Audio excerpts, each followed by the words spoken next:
bonsoir, bon après-midi, bonne nuit, bon appétit et surtout joyeux Noël si vous êtes à table. Le film. Aujourd'hui, le film dont je vais vous parler est un film que beaucoup de gens attendaient et ce film c'est Les 7 mercenaires. Alors cette vidéo comportera deux parties, une partie sans spoiler et une partie avec spoiler. Donc on va commencer par la partie sans spoiler et à un certain moment vous aurez ce symbole qui vous avertira que vous devez nous rejoindre à la fin de la vidéo dans la conclusion si vous ne voulez pas en savoir plus. Mais par où commencer? Par le début me direz-vous, c'est une excellente idée, dont Les 7 mercenaires ou The Magnificent Seven est un remake ou une adaptation du film de 1960 Les 7 mercenaires, qui est un classique du cinéma western et qui est lui-même une adaptation des 7 samouraïs de 1954. L'histoire raconte celle d'un petit village en proie à de méchants bandits, à la tête desquels Monsieur Bog. Non, pas cette Bog là. Voilà, ce Bog là, ce méchant là, Monsieur Bog. Ce sale type est prêt à tout pour exproprier les gentils fermiers, les gentils villageois et pour leur voler leurs terres. Tout commence donc à Rose Creek où Bartholomew Bog... Bartholomew, non mais sérieux, ils auraient pas pu trouver un nom plus méchant. Bartholomew, ça fait un peu évangéliste mormon quoi. Enfin bref, donc Bartholomew Bog, c'est trop long. Je vais l'appeler Bébé à partir de maintenant. Donc, Bébé, le grand méchant, aidé de ses hommes de main, tue l'un des hommes qui décide et qui ose s'opposer à lui. La veuve de ce dernier décide de partir à la ville la plus proche à la recherche d'aide pour trouver des gens à même de les aider à lutter contre les méchants. Elle tombe alors sur Sam Chisholm. Non mais ils font exprès avec les noms, c'est pas possible. Donc, elle tombe sur Denzel Washington, un chasseur de primes tout de noir vêtu et extrêmement bon tireur. Quand il entend prononcer le nom de Bog, il décide d'aider cette jeune femme et d'aider ce village. Sur la route, il va engager 6 autres mercenaires qui vont l'épauler et pour apprendre aux villageois à se défendre, à se servir d'armes et à organiser la révolte. Mais comme vous en doutez, les choses ne vont pas se passer comme prévu, il y aura quelques accros. Voilà, je vais m'arrêter là pour le pitch, pour pas vous en dévoiler trop. Ce film est la 3e collaboration entre le réalisateur Antoine Fuqua et Denzel Washington. Ils avaient déjà travaillé ensemble sur Training Day en 2001 et sur Equalizer en 2014. Mais avant que Denzel Washington soit choisi, il y a eu d'autres acteurs, c'était pas lui en tête le premier, avec entre autres Tom Cruise, Christian Bale qui nous avait déjà livré une interprétation formidable de cowboy dans 3h10 pour Yuma, mais aussi Matt Damon, Benedict Cumberbatch et bien d'autres. Mais au final, c'est quand même Washington qui a gagné le combat. Aussi intéressant à savoir, c'est la dernière composition musicale d'un certain monsieur, James Horner. Son nom ne vous dit peut-être rien, mais ses compositions vous sont probablement familières.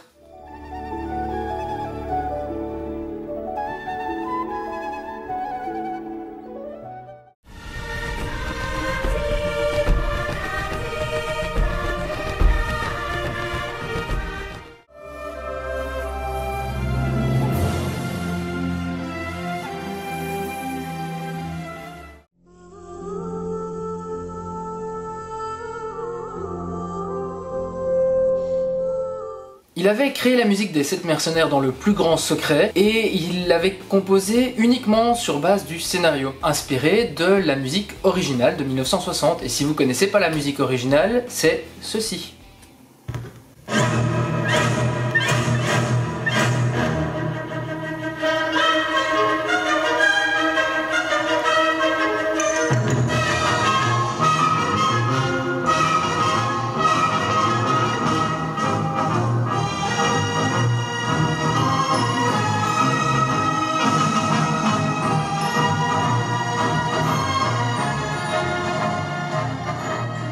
Malheureusement, il meurt en juin 2015. Cependant, il semble qu'il soit particulièrement organisé parce qu'après sa mort, grâce à l'exécuteur testamentaire, Fuqua apprend que le compositeur avait presque fini d'écrire la musique pour le film et donc aidé de quelques musiciens et d'autres compositeurs, ils vont terminer son œuvre, ce qui en fait donc une œuvre posthume. Passons maintenant au point positif.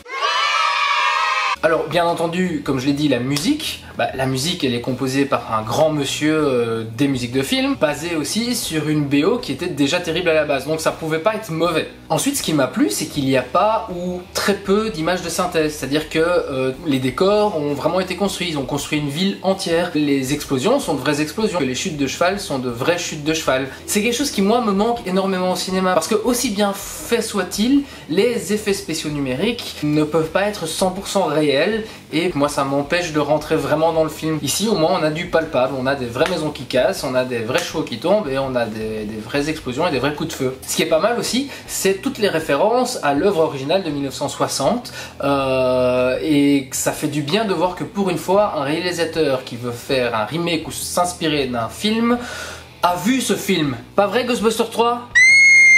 Alors oui, il y a la musique, mais pas que. Certes, les personnages n'ont pas les mêmes noms, ça ne se passe pas au même endroit, ça se passe aux États-Unis et pas au Mexique, et l'histoire ne se déroule pas exactement de la même façon. Mais sinon, c'est tout, parce que le reste ressemble très fort à l'original. Premièrement, les acteurs principaux, Yul Brynner d'un côté, chapeau noir, chemise noire, pantalon noir, bottes noires, de l'autre côté, Denzel Washington, chapeau noir, chemise noire, pantalon noir, bottes noires. Numéro 2, les répliques. Bah oui, il y a des répliques qui sont présentes dans les deux. Reminds me of that fella back home that fell off a 10-story building. What about him? Well, as he was falling, people on each floor kept hearing him say, "So far, so good. So far, so good." If God didn't want them sheared, he would not have made them sheep. Et ces deux répliques, on les retrouve quasiment mot pour mot, aussi bien dans la version de 60 que dans la version de 2016. Numéro 3, 6 mercenaires plus 1. Bah oui, dans la version de 1960, à la base, ils partent à 6. Et c'est en cours de route qu'ils vont accepter un 7e membre dans leur joyeuse compagnie. C'est la même chose en 2007. On se retrouve avec la 7e roue du carrosse. 4. La musique. Bah oui, la musique, si elle est inspirée de la musique originale, elle peut faire que penser à l'original. 5. Le scénario, bah oui, même si ça se passe pas exactement pareil, la trame elle est quand même fort similaire, hein. Pauvre et villageois, méchant, voleur, meurtre, gentil défenseur, victoire. Et enfin numéro 6, le titre. Bah ouais, si tu veux pas faire un remake, tu choisis pas le même titre. Et enfin le casting, bah oui, voir Chris Pratt, Ethan Hawke, Denzel Washington, Vincent D'Onofrio ou encore Peter Sarsgaard dans le même film, bah ça fait plaisir. Voilà pour les points positifs. Maintenant, passons aux points négatifs. Alors, premier point négatif, le casting. Non mais attends, t'avais pas déjà dit ça dans les points positifs? Ah si, je sais, mais c'est aussi le problème du film, et ce pour plusieurs raisons. Premièrement, Denzel Washington. Aussi bon acteur soit-il, j'arrive pas à y croire. Et c'est pas uniquement parce qu'il est black, hein, parce que j'ai déjà entendu cette critique dire que un mercenaire noir dans le Far West c'est pas possible. Regardez Jamie Foxx dans Django, il est génial et on y croit à mort. C'est peut-être aussi parce qu'ils ont pris le temps de développer son personnage tout au long du film, hein. Mais ici en tout cas, Denzel Washington, moi j'y crois pas. Ensuite, Chris Pratt. Chris Pratt qui nous joue du Chris Pratt. Et oui, c'est le même que dans Jurassic Park, c'est le même que dans Les Gardiens de la Galaxie, à ceci près que ici, c'est un gros alcoolo. Mais sinon, c'est la même chose, hein. C'est le beau gosse qui nous fait des petites blagues régulièrement, même dans les situations de crise. Et moi, ça m'a empêché de croire à son personnage et ça m'a empêché de rentrer dans le film. J'ai l'impression qu'on avait pris le personnage de Jurassic Park et qu'on l'avait foutu au Far West. Ensuite, je parlais juste avant du 7e mercenaire qui est ajouté par la suite dans la version de 1960. C'est un jeune gars un peu téméraire qui est en recherche d'action et de sensations fortes. Il va d'abord passer une audition qu'il va rater, ensuite il va défier Yul Brynner, il va les suivre. C'est devant cette ténacité qu'ils vont accepter de le prendre parmi eux. Dans la version 2016 par contre, il croise un gars sur la route, un indien, ils échangent 3 mots avec et c'est bon, il est avec eux, il est parti. Non mais sérieux quoi? Hey, salut jeune inconnu! Dis, nous allons partir délivrer un village d'une bande de méchants armés jusqu'aux dents avec très peu de chances de survie. T'en es? Non. Bon, pourquoi? Et en parlant d'Indien et de casting, c'est un black, un indien, un chinois, un irlandais. Ah, c'est moi ou ça ressemble au début d'une très mauvaise blague raciste? Alors bien sûr, l'idée c'est que les différentes cultures interagissent entre elles et qu'elles donnent des situations cocasses. Et ça marche, hein, ça marche parfois, mais c'est inutile pour le film. Et enfin, la photographie. Alors au début, je me suis demandé si c'était un problème à la projection elle-même. Et puis j'ai revu les bandes annonces et je me suis rendu compte que le problème était toujours là. C'est beaucoup trop sous-exposé, ça manque de contraste. On a beaucoup de contre-jours qui sont pas vraiment justifiables, des ombres parasites aussi sur les visages à cause des chapeaux, et puis il y a des nuits américaines qui sont ultra mal gérées. Alors pour ceux qui savent pas ce que c'est une nuit américaine, c'est pas un phénomène climatique, c'est une technique de cinéma qui consiste à filmer en journée et avec quelques filtres ou quelques effets spéciaux. On peut donner l'impression que ces scènes ont été faites de nuit, mais ici ça se voit beaucoup trop. Et tant qu'on est parti sur les plans, les cadrages est pas bon. En photographie comme en cinéma, il y a des règles dans le cadrage qui interdisent, ou qui en tout cas conseillent vivement, de ne pas couper n'importe comment dans la tronche des gens. Bah ici, ils en ont pas du tout tenu compte. Il y a beaucoup de types de cadrages différents, le plan américain, le plan large, etc., etc. Mais ce qui nous préoccupe plus ici, ce sont les gros plans ou les plans rapprochés. Tout d'abord, il y a les plans rapprochés. Votre sujet est assez proche et présent, sans être coupé. C'est des plans qui servent essentiellement dans les champs contre champs, lorsqu'il y a des dialogues entre les personnages. Ensuite, le gros plan, avec le visage complet, mais très proche. Ça sert pour montrer une tension, par exemple. Et enfin, le très gros plan, où on coupe dans le visage pour se concentrer sur les expressions, voire parfois seulement sur un détail, l'œil, la bouche. Mais on ne coupe pas n'importe comment, on ne peut pas couper en plein milieu de la lèvre par exemple, ça n'a pas de sens. Dans les 7 mercenaires, le cadre coupe souvent dans le haut ou dans le bas de la tête, un peu n'importe comment, sans véritable intention. On sent que c'est une erreur, que c'est pas complètement assumé. À mon sens, faire des erreurs de cadrage sur le visage alors que le western c'est un peu THE style fait pour les cadrages serrés sur les visages, c'est une grosse faute. Voilà pour la partie. Vous êtes partis? C'est bon? Non, parce que je vous ai prévenu, hein. Là je vais spoiler. Hein. Ok, premier spoil, les morts. Les morts sont nulles, elles sont insipides, elles sont inintéressantes. À part peut-être pour Chris Pratt qui se sacrifie, les autres morts sont pas intéressants. Par exemple, Goodnight et Billy, ils meurent dans leur clocher après avoir eu une discussion entre eux, mais ils meurent mitraillés comme au tir au pigeon dans leur clocher, et Goodnight tombe comme un gros flanc sur le sol. Horn, quant à lui, interprété par Vincent D'Onofrio, meurt transpercé par 3, 4, 5 flèches, je ne sais plus, et il meurt assis comme une grosse merde.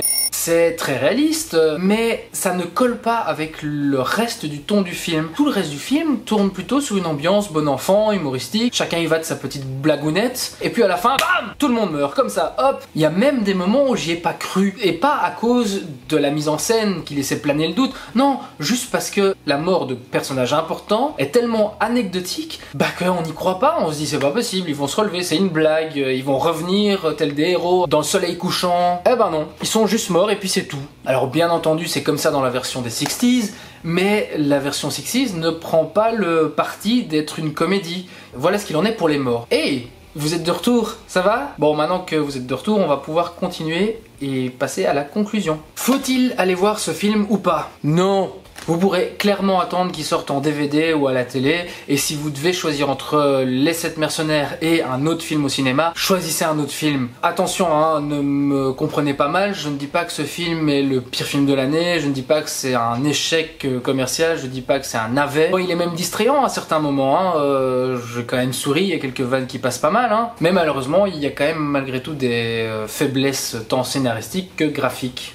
Antoine Fuqua nous a démontré qu'il était capable du pire comme du meilleur. Il nous a fait des Training Day ou La rage au ventre qui était fantastique, et d'un autre côté, Le Roi Arthur, La chute de la Maison Blanche qui était abominable. Et ici, Les 7 mercenaires, bah on est entre les deux. Ce film a pris le pire et le meilleur des deux côtés. Voilà, c'est tout pour moi. Je vous retrouve très prochainement dans une nouvelle vidéo. Et puis n'oubliez pas de me mettre plein de petits pouces bleus vers le haut si vous avez aimé. Et si vous n'avez pas aimé, dites-le moi gentiment sans faire appel à de méchants mercenaires pour me mettre des pouces rouges vers le bas. Et n'oubliez pas, sur grand écran, à la télé ou en DVD, le plus important c'est de faire vivre le cinéma. Allez, ciao!